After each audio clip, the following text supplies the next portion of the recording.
Todos, como vão? Vamos lá.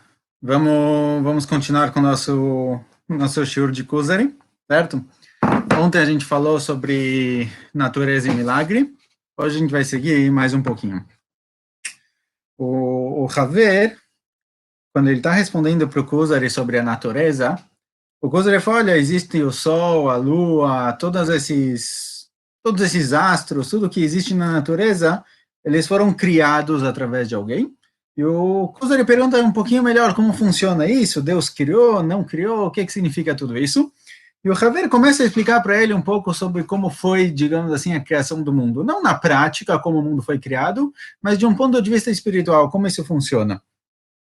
E o Haver fala aqui uma das frases mais famosas do Kuzari. O Haver fala para ele o seguinte, olha, tudo que você vê por aí, toda a natureza, o Sol, a Lua, os planetas, as estrelas, tudo isso foi criado com uma chokhmah, quer dizer, Kadosh Baruch Hu criou isso com uma certa sabedoria, mas a natureza por si só não tem sabedoria própria, certo? Eles não têm conhecimento, não é que o Sol, ele se autocriou, ele é inteligente a ponto de iluminar o mundo, não é uma decisão própria dele, certo? Entre parênteses, o Rambam fala que todas as estrelas, todos os astros, eles têm uma certa consciência, certo? O Sol tem uma consciência, a Lua tem uma consciência, não é igual nos gibis que eles podem falar, mas eles têm uma consciência própria, e mesmo assim eles fazem a vontade de Akadosh Baruch Hu. Ou seja, teoricamente, de acordo com o Rambam, o Sol poderia pecar, poderia fazer um het. Qual seria o het do Sol?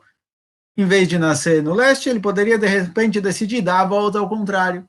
A Kadosh Baruch Hu colocou ele para dar a volta do leste para o oeste, Sol poderia acordar de manhã cedo e falar, quer saber, eu vou fazer o contrário, hoje eu não estou afim. Acordei com o pé esquerdo, eu vou dar a volta pelo outro lado. Teoricamente, de acordo com o Rambam, o Sol poderia fazer isso, do mesmo jeito que a gente encontra que os anjos, os malachim, também podem fazer hataim, também podem acabar fazendo pecados, certo? Só que eles não fazem isso por quê? Porque para eles é tão claro a existência de Akadosh Baruch Hu que eles não veem por que pecar. Assim, Rabbeinu Yeroham fala o que seria um pecado para um anjo. Um anjo decidir fazer um pecado seria como se uma pessoa decidir de vontade própria, quer saber, eu vou pular no fogo, estou afim. Certo? A pessoa sabe que isso é prejudicial, que não faz bem para a saúde, pular no fogo, então a pessoa não faz isso, assim também o anjo ou o Sol, eles sabem que é prejudicial à saúde fazer o pecado, por isso eles não fazem. De acordo com o Rambam, todos os astros eles têm uma certa consciência, uma neshama, digamos assim.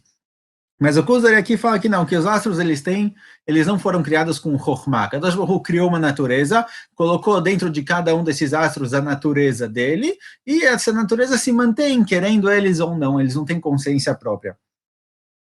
E nessas criações de Kadosh Baruch Hu existe um Roshem. Quando Hashem criou isso, ele deixou um Roshem. O que é um Roshem? Roshem é uma marca. O que seria uma marca?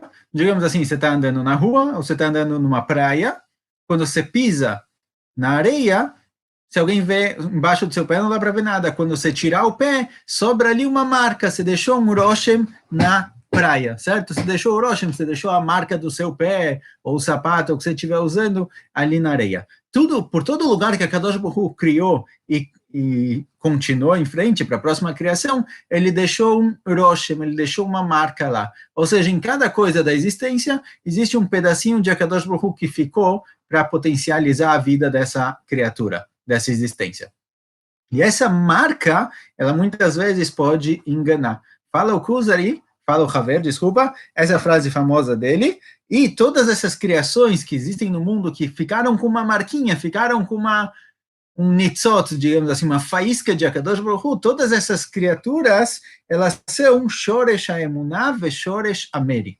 Shoresh HaEmunah, isso daqui é a fonte da Emunah, isso daqui é a fonte da Meri, da rebeldia, certo? De ir pelo caminho contrário, ir contra Akadosh Baruch Hu. O que significa isso? O que significa essa frase?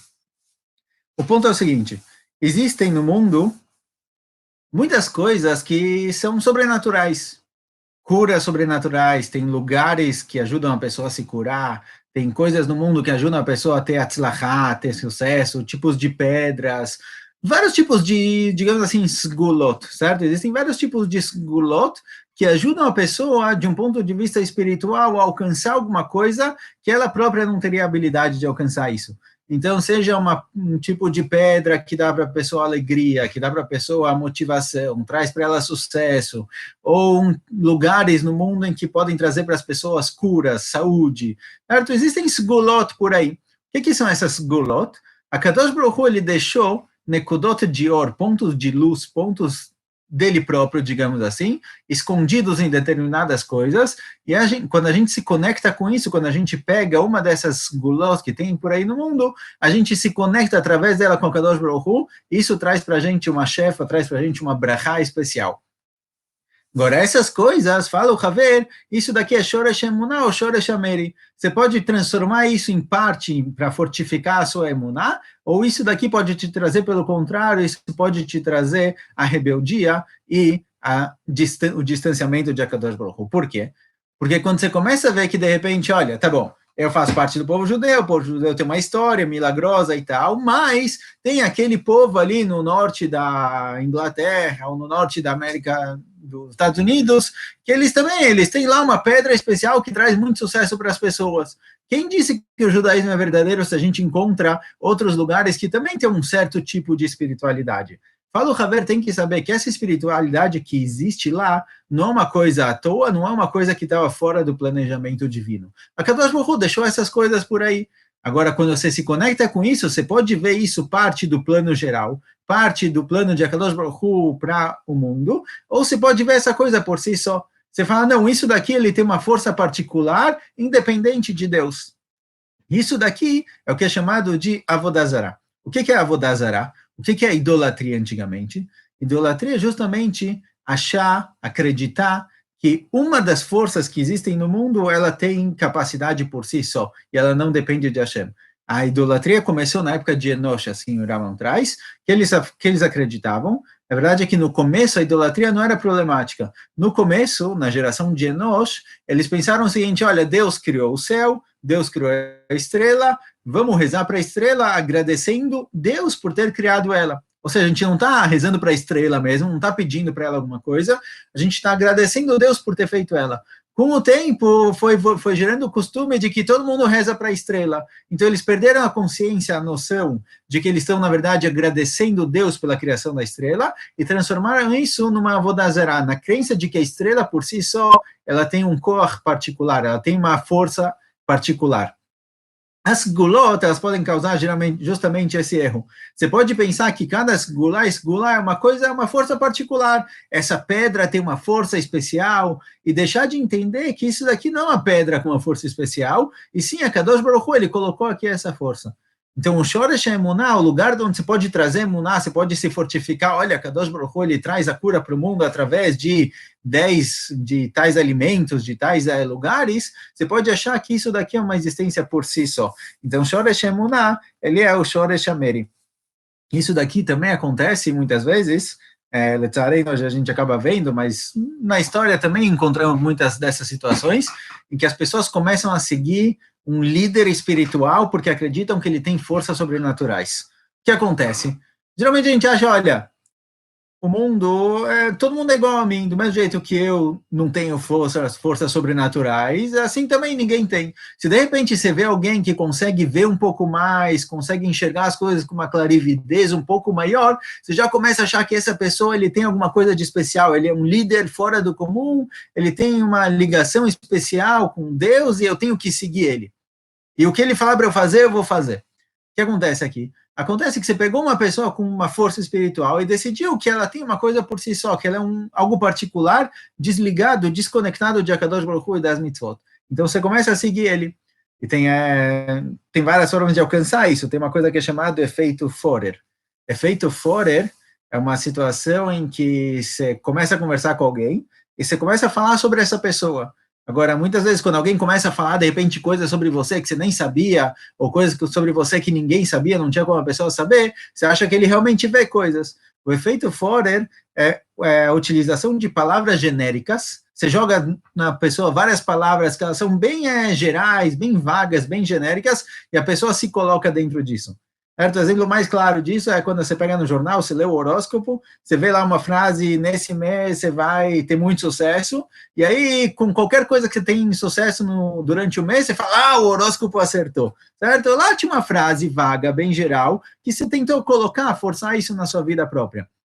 Então, às vezes, a gente acaba encontrando pessoas que aparentemente têm uma força espiritual extra, que na verdade é só uma capacidade de conversar, de convencer, de saber como falar com as pessoas. Então, como você sabe, como você descobre, agora o Haver ele segue para isso, como você descobre se essa pessoa é uma pessoa certa, uma pessoa correta, uma pessoa positiva, e você pode seguir ele. Como você sabe se essa pessoa, na verdade, é um admor, por exemplo, certo? Um rebbe de uma Hassidut. Como você sabe se ele é uma pessoa boa, que você pode seguir ele, seguir os conselhos dele, ou se não, talvez ele é uma pessoa que ele tem alguma capacidade um pouquinho fora do comum, que já deixou, se transformou em sobrenatural, e as pessoas seguem ele, mas vai saber onde você vai chegar. Como você define?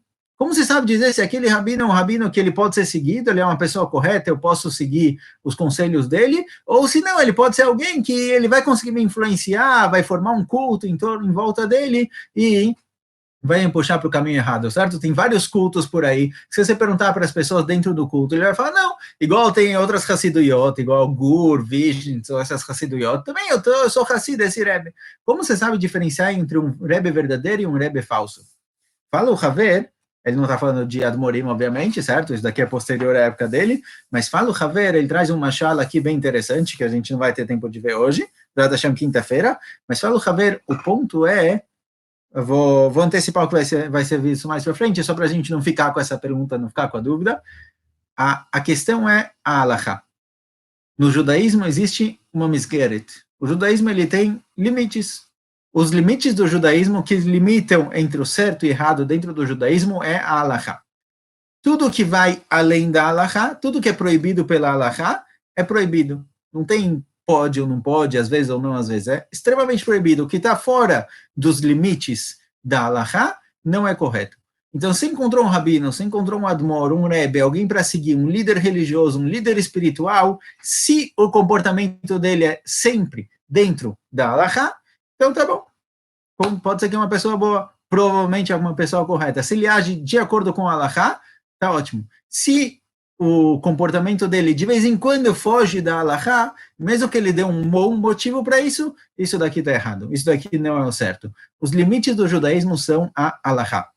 Quando você vê que o seu líder espiritual, ele segue a Halakha à risca, ele não libera de vez em quando, olha, isso daqui é proibido, mas dessa vez vai ser permitido, isso daqui é problemático, certo? A Halakha é basicamente a misgeret do judaísmo. Dentro disso a gente tem várias formas, você tem Hassidut, Litaim, Datim Leumi, você tem vários estilos, mas tudo isso tem que ficar dentro do mundo da Halakha. Isso daqui é o que define, certo? E isso daqui é que o Haver vai falar. Ele vai falar, olha, como você sabe se aquilo que você encontrou, aquela força espiritual, ela é uma força positiva que te conecta com a Kadosh Baruch Hu, ou se ela é uma força negativa que na verdade te distancia e te coloca em outro caminho.